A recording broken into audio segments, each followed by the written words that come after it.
Thank you, Mr. Chair. My question is for Mr. Brown. In your testimony, you mentioned the benefits of sustainable practices and how they can help sequester carbon, increase water capacity and absorption, build resilience, and mitigate risk. These themes are consistent with the goals of something that I wrote out of my office called the Rural Green Partnership.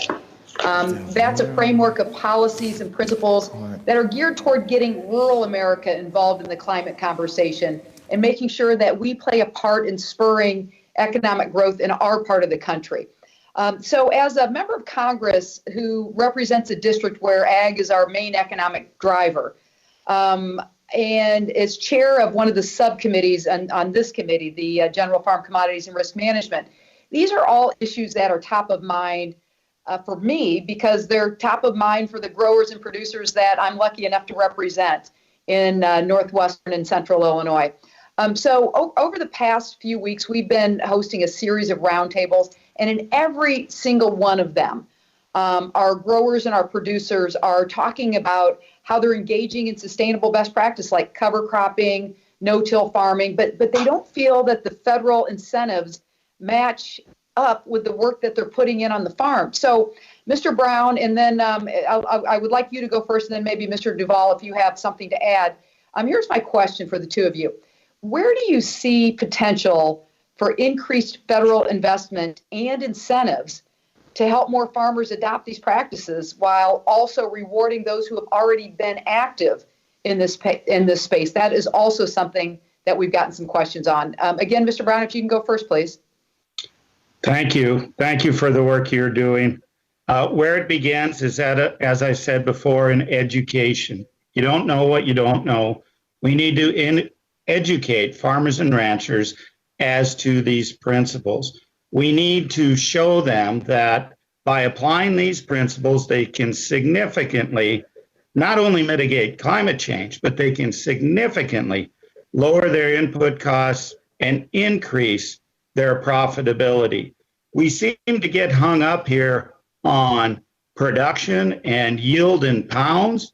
And yes, we need to feed America, but what most don't realize is that production increases as we use these regenerative practices. Also, not only does production increase, but the nutrient density of our foods increases significantly. And I think that's been totally overlooked. We want to help the underserved. Let's increase the nutrient density.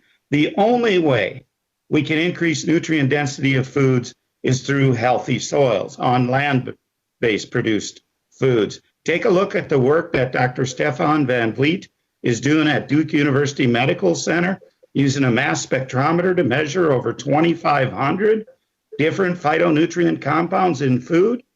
He is doing work currently that is showing a significant difference between food grown in the current production model and food grown in the regenerative model. Farmers and ranchers need to learn about this, and then they need to be rewarded with an outcome based for the principles that they produce, for the principles that they enact.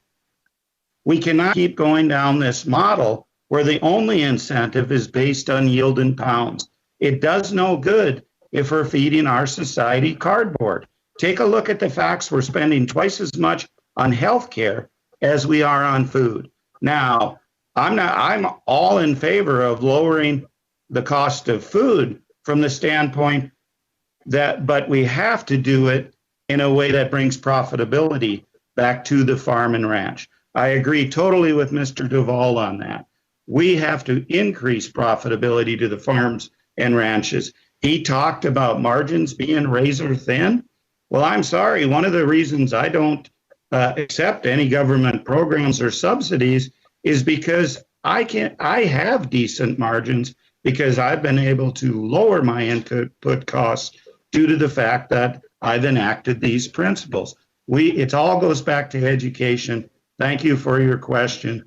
Please, this committee has the ability to make sure that we educate through NRCS, through extension, and through other means. Thank you. Very good. Mr. Duvall, I'm going to pass on you answering any more because I have 8 seconds left. And Mr. Chair, I yield back. Thank you so much. Thank you, Mr. Brown.